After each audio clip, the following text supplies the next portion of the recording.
هل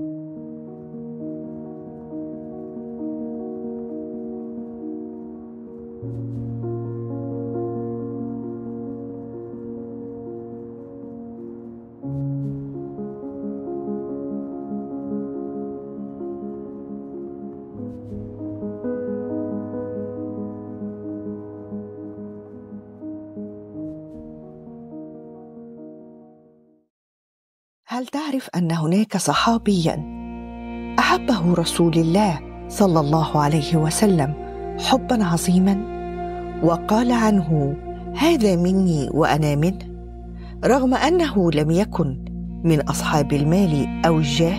استمعوا معنا اليوم إلى قصة جليبيب، أحد الأبطال الذين سطروا أروع المواقف. معكم مروى صالح في شخصية مؤثرة. جليبيب اسم قد لا يكون معروفاً للكثيرين. كان رجلاً فقيراً قصير القامة، ليس لديه مال أو نسب، فيلبس الملابس الرثة، حافي القدمين، المسجد منزله والأرض فراشه، يصلي دائماً في الصفوف الأولى. مر ذات يوم برسول الله فناداه قائلاً: يا جليبيب، ألا تتزوج؟ فرد جليبيب: يا رسول الله، ومن يزوجني ولا مال ولا جاه؟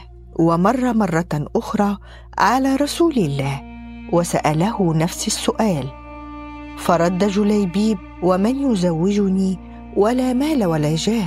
فأمره رسول الله أن يتوجه إلى بيت رجل من شرفاء الأنصار ويقرئه من رسول الله السلام، ويخبره أن رسول الله يأمره بأن يزوجه ابنته. ففعل جليبيب وذهب إلى الرجل وأخبره بما جاء به. فقال الرجل: وعلى رسول الله السلام، وكيف أزوجك ابنتي يا جليبيب ولا جاه لك ولا نسب؟ وسمعت الفتاة حديث جليبيب مع أبيها، وقالت لأبويها: أتردان طلب رسول الله صلى الله عليه وسلم؟ لا والذي نفسي بيده. ووافقت على الزواج منه. وعندما علم رسول الله ذلك رفع كفيه الشريفتين وقال: اللهم صب عليهما الخير صبا ولا تجعل عيشهما كدا. وتم الأمر. وبعد عدة أيام خرج جليبيب في غزوة من الغزوات مع النبي. وفي نهاية الغزوة قال النبي لأصحابه: هل تفقدون من أحد؟ قالوا: نعم، فلانا وفلان.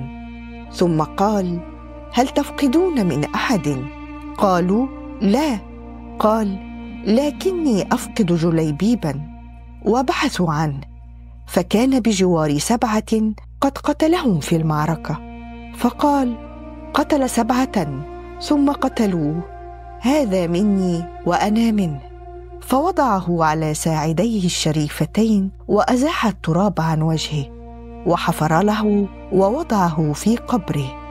وانتهت عدة زوجة جليبيب حتى تسابق إليها كبار الصحابة.